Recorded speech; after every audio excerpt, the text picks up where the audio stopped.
Good morning. It's Friday, February 27th. The multi-front war in the Middle East is now 874 days old. I can't believe how long this is dragging on, folks. I'm your host, Jonathan Schanzer. Welcome back yet again to the FDD Morning Brief. All right. I think we all know what happened yesterday. The talks in Geneva came and went, and it looks like there will be another round. This is happening as the United States is reportedly removing non-essential personnel from major military bases and making other preparations for a major assault on the Islamic Republic. Heck, American diplomats are now being told to leave Israel in preparation for conflict. So, as it turns out, you actually can dance at two weddings with one tuchus. Trump is doing that and defying my Yiddish-speaking ancestors. In all seriousness, if you're wondering which way will this all go, I honestly cannot tell you. But you better believe I'm going to keep watching and tracking, and so will my colleagues here at FDD. Today's guest is Sinan Ciddi, Senior Director of FDD's Turkey program. As we all know, as I've told you before on this program, Turkey is the, wait for it, worst NATO ally ever. And Erdogan's neo-Ottoman ambitions have enabled the Turks to expand their influence across the Middle East and Africa, and they show no signs of letting up. And now we're bracing for new elections in Turkey with Erdogan's heir, his son, set to inherit his expansionist project along with the throne. Sinan and I sat down just actually 2 days ago to unpack who the real contenders for succession are. This is according to a new memo that he's written. We're also talking about what Turkey's expanding footprint actually looks like on a map and why Washington needs to start paying attention. So hang out for that conversation coming your way soon. I want to talk about regime change. Yes, I know that's a dirty term in Washington. And yes, I know it's seriously out of vogue ever since the failed regime change experiments in Iraq and Afghanistan. And that's part of the controversy now as the big fella at 1600 Pennsylvania weighs his options as it relates to Iran. But here's a question. Have you ever wondered why our regime change experiments failed in Iraq and Afghanistan? All right, folks, buckle up. Here we go. We botched those two regime change efforts because the regime in Iran sponsored violent campaigns against our troops. The IRGC and its subcontractor militias made us pay with life and limb. Literally, thousands of Americans were killed or maimed by these thugs while working to bring democracy and stability to the Middle East. Fast forward 2 decades, and we are out of both countries. Politicians on the far left and the far right have joined forces in what we call a political horseshoe to oppose any and all interventions in the Middle East, especially those that entail regime change. But here's the thing, and I know I'm going to get hammered for this by the far left and the far right. We overlearned the lessons of Iraq and Afghanistan. The lesson we should have learned is that the Islamic Republic is our foremost enemy in the region. If we can relegate this regime to the ash heap of history, we should. We just need the right plan. And for that, we should give the president lots of latitude. Now for your headlines. Headline 1, the Palestinian Authority is still paying money to terrorists. I know this is not the first time you've heard about pay for slay, but for those still drinking their first cup of coffee this morning, this is the PA's longstanding welfare program for terrorists and their families. This is welfare for psychopaths. And guess what? Pay for slay is still going strong. The PA reportedly transferred about 500 million shekels, that's billion with a B, to terrorists in 2025. That's equivalent to roughly $160 million. Most of the money went to terrorists sitting in jail. The PA dished out the rest to families of terrorists killed on the job. Israeli ministers learned about this during a cabinet meeting the other day, and that's not all they learned. Apparently, the PA gave so-called special grants to terrorists set free under the Gaza hostage deals. Seriously, WTF. Worse still, the PA promised last year that it had stopped the program. Palestinian President Mahmoud Abbas even fired his finance minister after Washington reportedly threatened to sanction the PA for pay for slay. So the next time somebody asks you, why don't we just try to install the PA in Gaza, I think you know why. This has been like Lucy and the football people. I hope we don't fall for it again.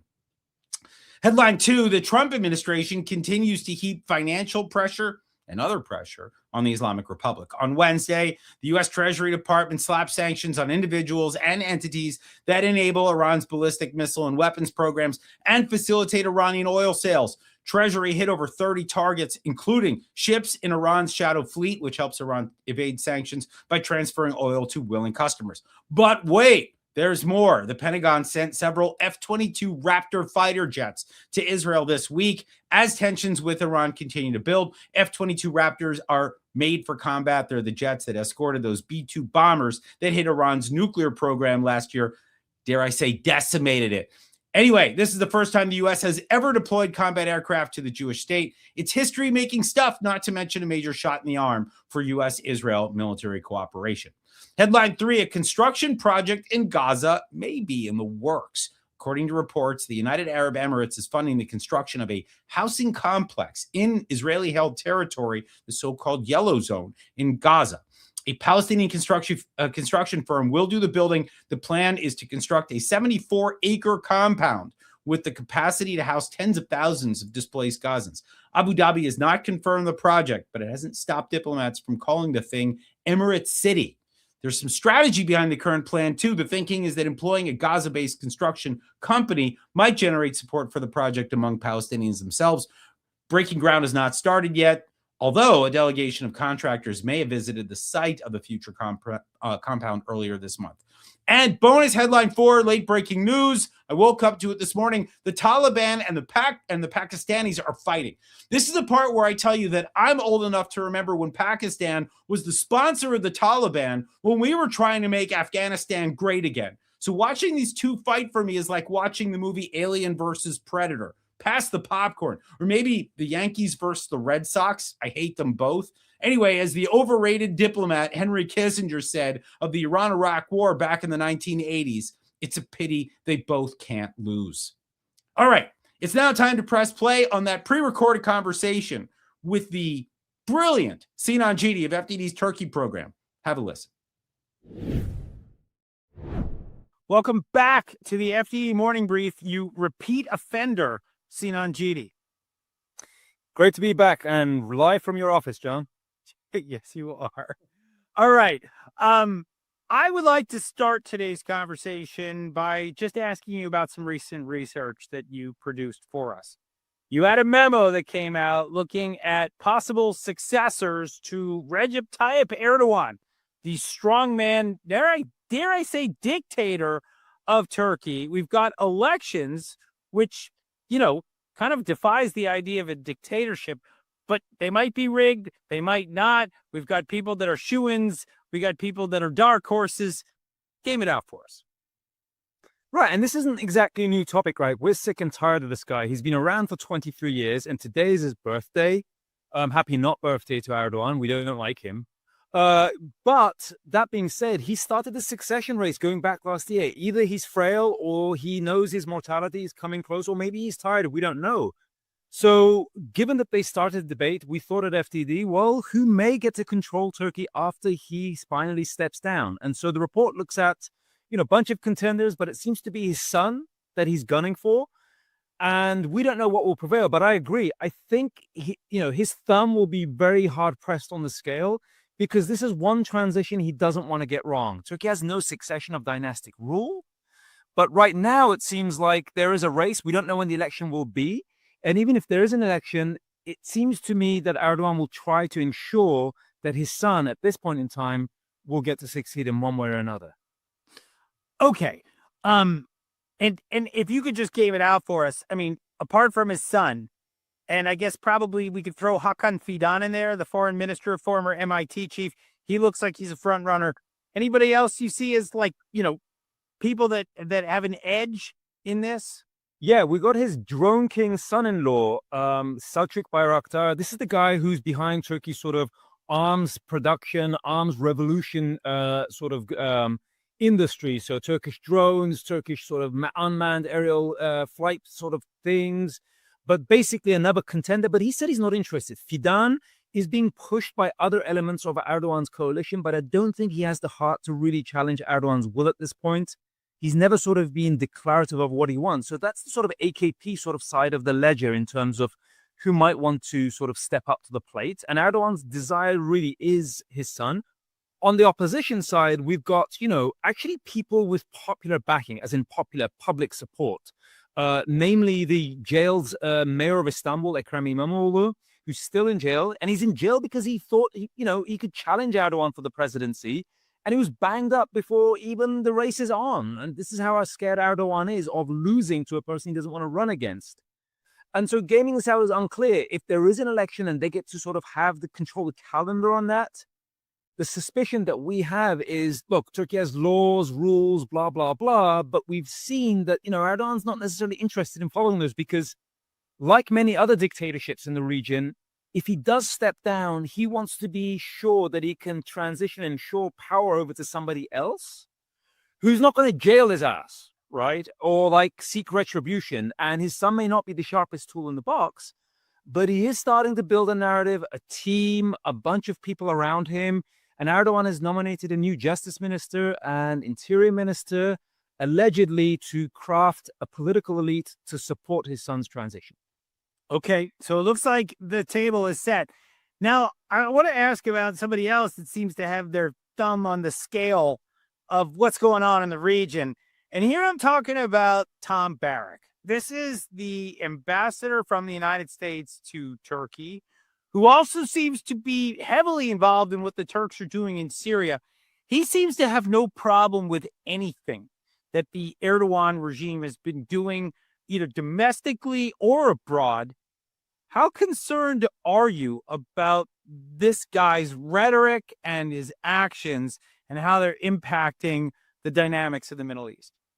Well, as far as the Turks see him, he's a Turkish delight, right? I mean, this is the first ambassador that the United States has sent to Ankara that is working out beautifully for the Turks, right? I mean, the Turks are very happy with Barak simply because, as regional governments such as Israel has implied, he is essentially and seems to be the ambassador, not the U.S. ambassador to Ankara, but Turkey's ambassador to the region, right?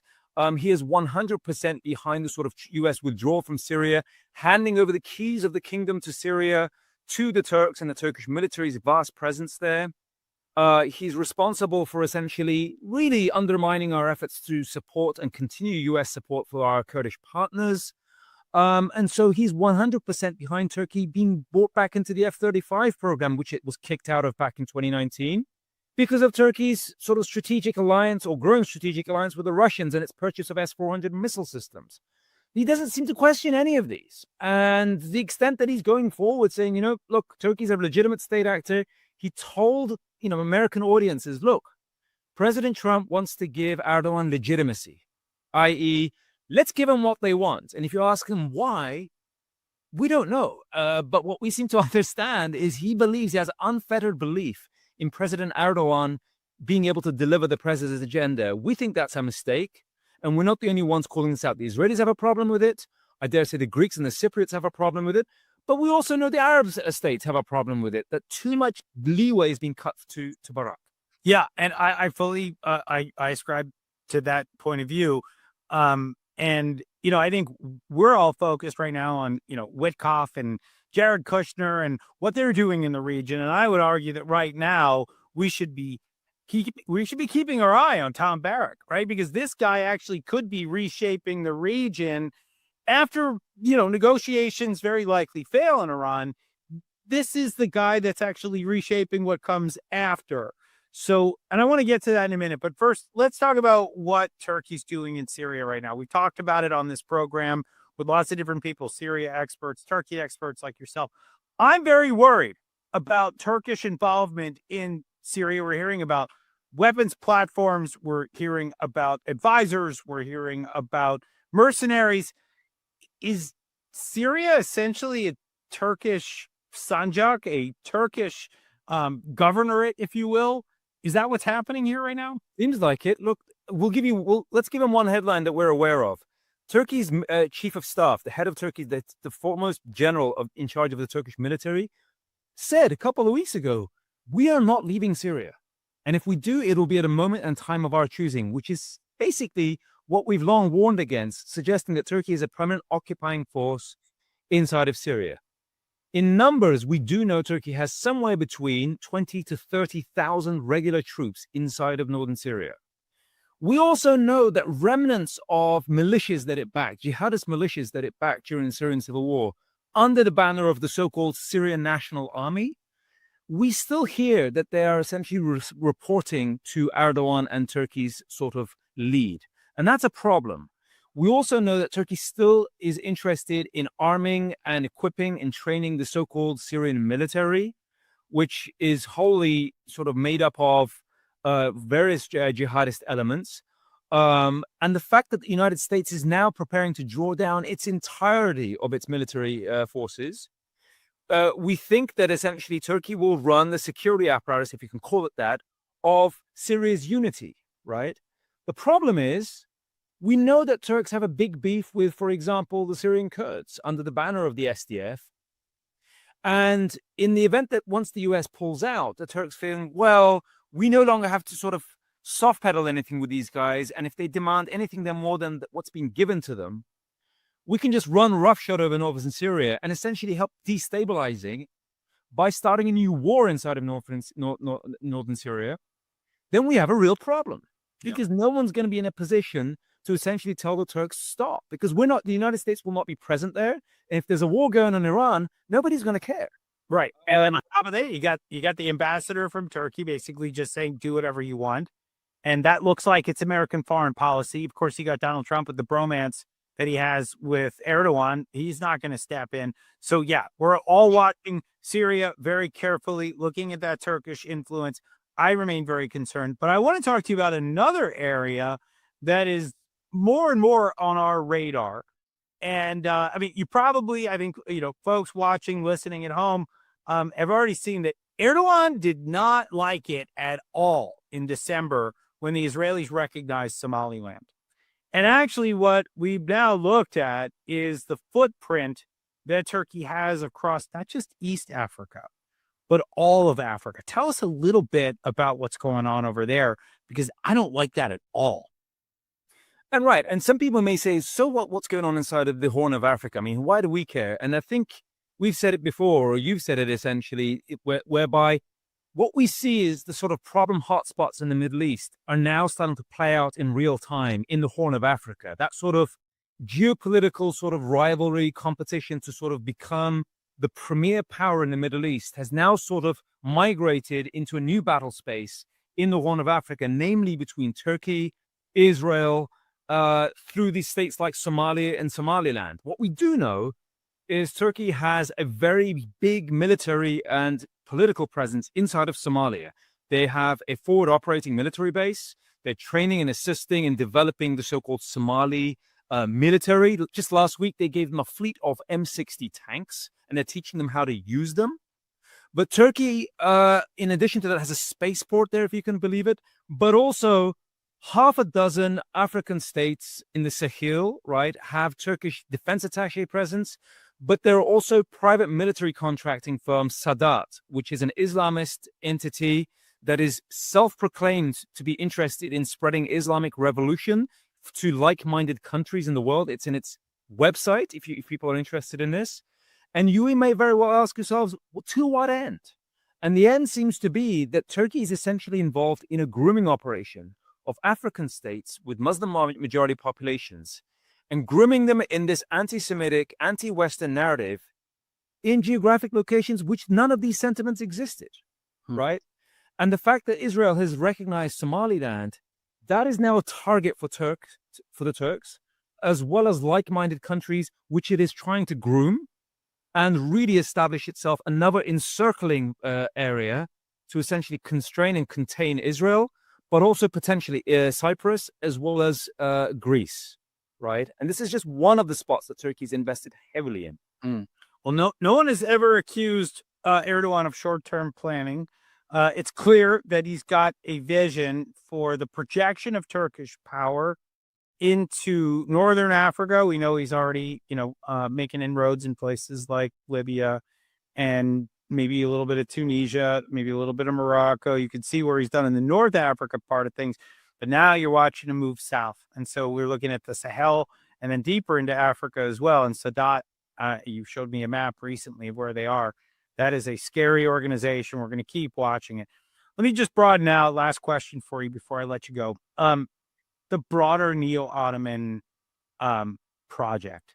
I mean, let's talk about this because, we already know about the Turkish presence they're trying to establish more of a presence in Gaza. The Israelis are standing firm, but they've already made their inroads with Hamas. They remain key patrons of Hamas.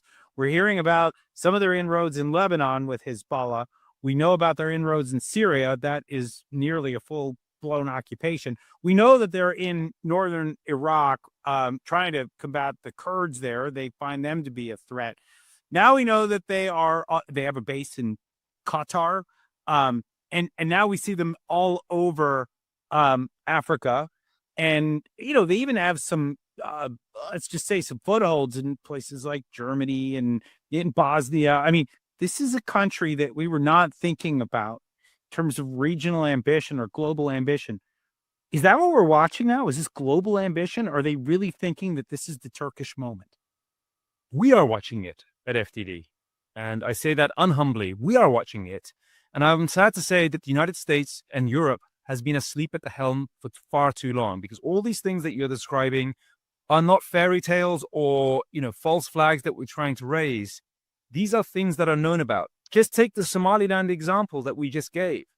I mean, this is the first sort of sucker punch that the Israelis have been willing to throw at Turkey just to throw them off their expansionist game. Because up until now, since October 7, right? Everything that Turkey's done, whether it's occupying military positions inside of Syria, its brazen moves to potentially aid and abet Hezbollah, or naval ambitions and expansion into the Mediterranean, basically the Israelis are saying, we don't know if Turkey's a rival, a competitor, or enemy. We don't know. Erdogan is not wasting any time. These expansionist moves are absolutely real, and they're not going to stop anytime soon, even if Erdogan does croak or leave the power scene and his son wins over this. But look at Iran, right? Turkey is not going to waste time. Ideally, they want the regime in Tehran to remain in power because they'd rather have that regime continue to exist so that they can rely on Iran's proxy networks to continue destabilizing Israel and other powers they're not satisfied with.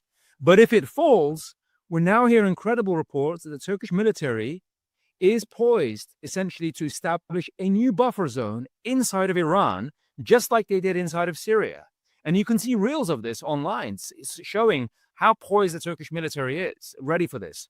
So yes, we should be worried about it because while Erdogan's words have hitherto by the West have been misconstrued as essentially just rhetoric, look at Turkey's military presence on maps. I encourage people to Google this, even if they don't necessarily believe in the FDD sort of research. They should look by themselves and it will confirm what we're warning about because Turkey does not waste time. Erdogan is 2 steps ahead. It really is incredible. And I guess I'll just end with this, that at FDD, we are trying to look around the corner, that if the regime in Iran is significantly weakened or if it falls, we only see one country that has the capacity and the will to try to fill in that gap. By capacity, I mean the ability to project power by itself, its own military, but also by way of proxy. This is the Turks, folks. This is this regime. Now, I don't know whether we have a real opportunity to change the trajectory of the Republic of Turkey through these elections that you've previewed, Sinan, but we've got to hope because what we're watching right now looks very dangerous. We're going to leave it there. I want to thank you, Sinan Ciddi, for joining us yet again on the FDD Morning. All right, fascinating conversation. Here's what FDD has on tap for you today. FDD research analyst Ketty Korkia has a piece in The Hill about a country we don't talk about enough, Georgia. And no, not the peach state with the most Waffle House locations in America. We're talking here about Georgia in the South Caucasus, a place that makes great wine, but also where the ruling party, the Georgian Dream, is cozying up to the regime in Tehran while ordinary Georgians are standing in solidarity with Iranians fighting against that same regime. Georgia is a strategic U.S. partner. That makes this White House not happy, probably, right? So Ketty makes the case that Washington should read the Georgian government, the Riot Act. Meanwhile, FDD's Ivana Stradner and Dalibor Rohak of AEI have a piece in the Washington Examiner on Secretary of State Marco Rubio's recent stops in Hungary and Slovakia. The surface-level ideological alignment with the Trump administration is real, but so are Budapest and Bratislava's deep ties to Moscow and Beijing. The argument is simple. You can't enjoy security guarantees while courting its adversaries. These countries need to choose, and if they won't, Washington needs to choose for them. And finally, FDD Supreme Leader Cliff May has a column in the Washington Times on Rubio's Valentine's Day speech in München. Warmer in tone than Vance's address a year ago, but the message was the same. Europe needs to step up and be the partner America actually needs. The free world has no shortage of bullies. It does, however, have a shortage of allies willing to stand up to them. America can't do it alone, and it shouldn't have to. All right. With that, folks, your Friday episode is over. We're kicking it to the curb. We're moving on to the weekend. If you want to outsmart everyone at your weekend gatherings, be sure to read our website and scroll our social media content. Absorb our stuff. Our people, they're smart and they're writing smart things, so read it. And if you like what we do, you can absolutely head over to fdd.org/invest to make a highly appreciated, highly tax-deductible donation. You can do that anytime, day or night, I promise. Tune in Monday for another episode of your favorite morning show. We're keeping a close eye on that situation in Iran. The headlines don't stop, and neither do we. I'm Jonathan Schanzer, signing off for FDD.